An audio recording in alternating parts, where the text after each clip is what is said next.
Hello everyone, this is Line and you're watching Learn with Line. In this video I'm going to be showing you how to create some custom shapes using the pen tool.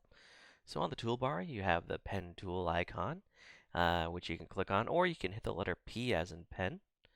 And for the first shape I'm going to show you how to create a exclamation word balloon like you might see in a comic book. So I'm just going to tap and create an anchor point, and then tap again to create another anchor point, which is connected by a stroke line. And I'll just keep creating these points and strokes until I get to the very end. And you'll see when I hover over the final anchor point, it says the word anchor, and this way you know that it's all connected. All right. And because it is a word balloon, I'm just going to use the letter T hotkey for type, and I'm going to type the word POW with an exclamation mark. Then I'll hit the letter V for my arrow key, but it's also called the selection tool. And we'll hold the Alt key and click and drag this down, so this way we get it to be right inside our little action word balloon here. But you'll see that the spacing is a little off. I don't really like how the anchor points are a little too close to the word. So I'm going to hit the letter A for the direct selection tool.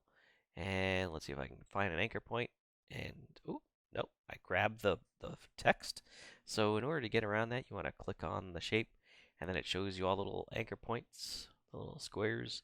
And now you can click on an anchor point and drag it away. And I'll click and drag that one away and move this one a little bit. There you go. So that looks okay. If for some reason you feel like there wasn't enough uh, dots, then you can click on the shape again, click the P for the pen tool, and if you hover over any part of the stroke, you can see there's a little plus next to the pen icon. And if you tap on the stroke, you can add an extra anchor point. So I'm going to add 3 of them. And then hitting the A key for the direct select tool, I'm going to click and drag out a point, and then click and drag in a point. There we go. And apparently I added one too many points. So in order to fix that, I'll hit the P key again to get my pen. And if I hover over an anchor point, you'll see there's a little minus symbol that shows up. So if you hover over any part of the stroke, it's a plus. And if you hover over an anchor, it gives you a minus. So if you tap on it when you've got a minus, it will remove that extra anchor point. Alright, so we made one word balloon. I'm going to hit the V key to get back to the selection tool, and hit the P key again to get the pen tool. And I know that, not everybody wants to have these hard edge shapes, so not everyone's going to be making diamonds all the time. So maybe you want to make something with a curve. So I'm going to tap once, and I'll tap again. But this time when I tap, I'm going to click and drag out. So it's tap and hold and drag, and that'll create a little curve with the stroke that shows up. And I'll tap and drag, or click and drag.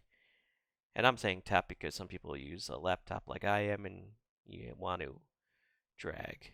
So there we go. We've got a shape here. Let's this little circle. But let's do a little something more complex. Let's make this into a face. So I'm going to put a little circle inside of here for an eye.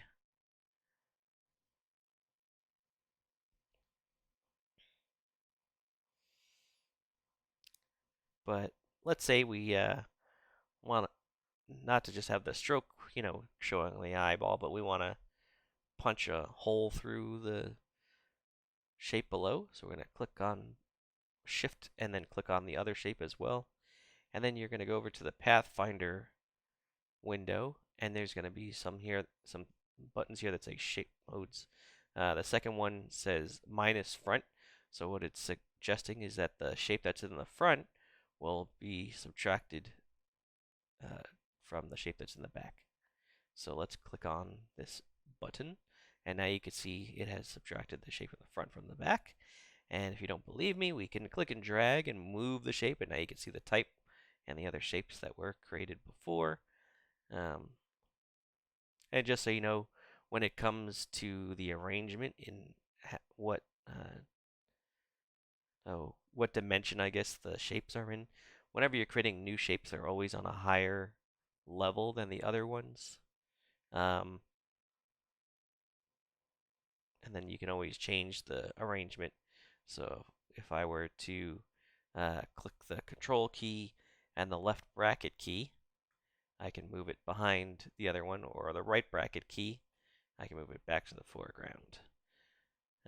Another way to change the arrangement is you can right click on it and go to Arrange and choose Send to Back, or right click on it again, Arrange, and Bring to the front. Woohoo! Alright, so we only have one eye, so let's do another one.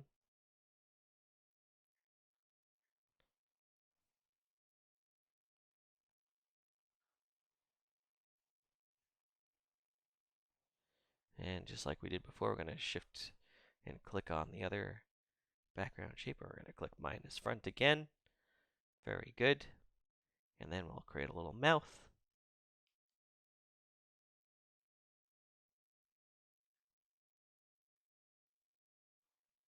And shift and click on the background shape again. And minus front. Uh-oh, what happened? Oh, I didn't select it. That's what happened. I thought I clicked it, but I did not. Okay, so now you know how to create some custom shapes in Adobe Illustrator. If you have any comments or questions, leave them in the comments section below on this YouTube video. And if you like this video, please click like and subscribe. Thanks for watching. This is Learn with Line, and I'll look forward to seeing you next time.